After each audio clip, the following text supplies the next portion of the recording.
Muy buenas tardes, mi nombre es Juan Carlos Martínez Colmenares, estudiante del doctorado en Derecho por la Universidad Latinoamericana. La materia es semiótica jurídica y el profesor es el doctor Oscar Ulises Barragán García. Este es el proyecto, es la exposición del proyecto 1, referente a la semiótica jurídica. La Real Academia de la Lengua Española nos dice que la semiología es el estudio de los signos de la vida y hace referencia que es sinónimo de sintomatología y semiótica, es decir, es lo mismo. Hace referencia a esta como la teoría general de los signos. Para esto hay que hacer un paréntesis y establecer lo siguiente: todo el espectro de nuestra vida está rodeado de signos. Cuando vamos caminando observamos signos de tránsito, no estacionarse, continuar, en un hospital, paso a personas con discapacitadas, signos que por sí solo nos pueden dar un significado o signos que se convierten en un símbolo, como puede ser una bandera que representa una nación. La bandera mexicana representa toda una nación, toda una cultura. Para esto nos dice Victorino Cecchetto que semiótica es la ciencia de los signos que circula y produce sentido en el ámbito de las culturas y sociedades humanas, tomando en cuenta su lenguaje, lo que ellos revelan, lo que dicen y cómo dicen las cosas que la gente hace. Presta atención a aquellos espacios de sentidos que se crean mediante el uso de los objetos y lenguaje. Es decir, en cada sociedad es diferente el significado de los signos, es diferente el significado de los símbolos. Pero se llega en cuenta que se trata de una ciencia. Aun cuando algunos estudios establecen 3 generaciones de la semiótica, los antecedentes más antiguos son los que surgieron en la antigua Grecia, con Platón, Aristóteles, los estoicos, o en la Edad Media con Santo Tomás Aquino, con Guillermo Ockham, Juan de Santo Tomás, o ya para la época de la luz, es decir, el Renacimiento con Descartes, sin que sea propiamente la teoría de la semiótica, sino en ese momento como un lenguaje de los signos. Así, entre los griegos, nos dice Cecchetto, se habla de los signos dándoles diversos significados. Para Platón nos dice este autor que la verdad se obtiene a través de los recuerdos, de las ideas, proceso como se le conoce como el dualismo gnoseológico. Para ello recordamos aquel evento de la caverna, que salimos de una caverna y cuando salimos a la luz y obtenemos ese conocimiento.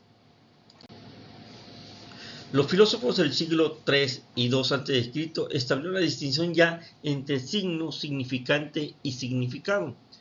En la Edad Media, San Agustín, naturalista, estableció lo siguiente: el signo es toda cosa que, además de la fisonomía que en sí tiene y presenta nuestros sentidos, hace que nos venga a la mente otra cosa distinta. Así, cuando vemos una huella pensamos que pasó un animal que la imprimió. Al ver el humo que hay debajo, significa que hay fuego. Es decir, ya aquí estamos dándole un significado al signo. Si vemos un signo que dice dibujada una calavera, significa que es peligro, muerte. Le damos a ese signo ya un significado y ya establece una relación entre el signo, el significante y el significado. Para Santo Tomás Aquino, el signo, desde un aspecto cognoscitivo, lo es la palabra, pero también el rubor de un rostro, nos explica Cecchetto. La palabra es un símbolo significativo destinado a comunicar conocimiento. Así, este ejemplo es si alguien se pone, se ruboriza o se asusta, nos da un significado con su rostro. Eso es a lo que se refiere Santo Tomás Aquino, es decir, ya un significado en la mente. Entre los siglos XVII y XVIII destacaron René Descartes, Roger era el convento donde se desarrolló innumerables teorías filosóficas y se estableció que la mente humana es la única para adquirir el conocimiento. De aquí viene el pienso, luego existo.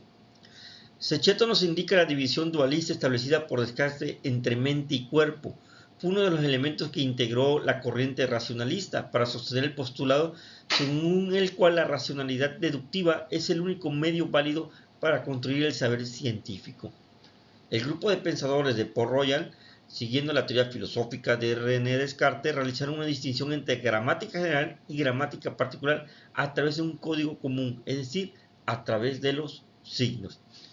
Ya en el siglo XIX, aparece lo que denominamos la semiótica moderna, con Pierre y Saussure.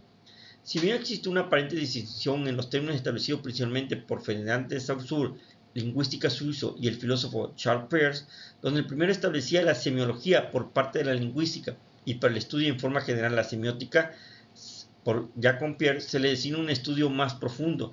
Estos dos autores son la base de la semiótica de la época contemporánea, ya como una ciencia de estudio de los signos.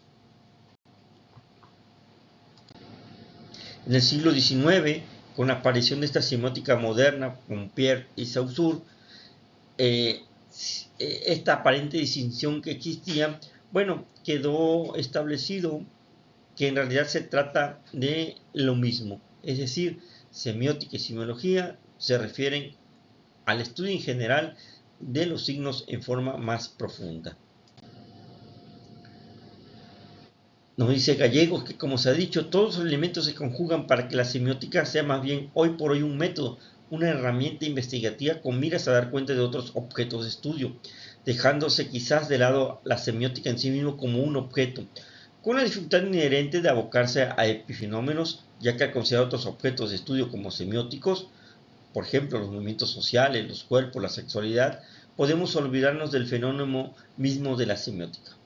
Así, el estudio de los signos que conforman parte del lenguaje es que se ha desarrollado la metodología de la ciencia semiótica, aportando la reflexión sobre el enunciado, el enunciante y su intérprete, es decir, el enunciado sí, su significado y el intérprete de ese significado para que llegue finalmente a su receptor.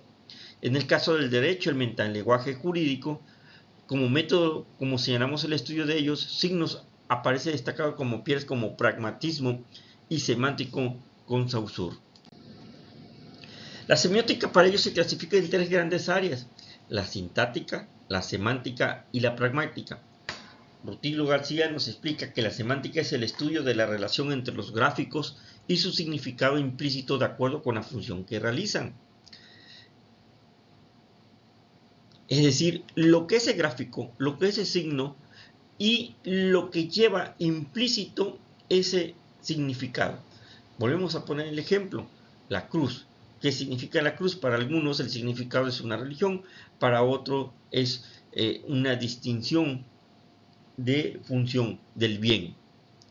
La sintáctica, en contrario, va dirigida al diseño y establece una relación de su propia composición.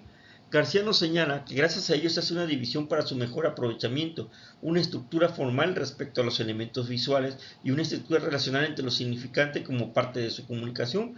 Es decir, aquí lleva un diseño ese signo. Ejemplo, una cruz roja nos implica un hospital o una institución.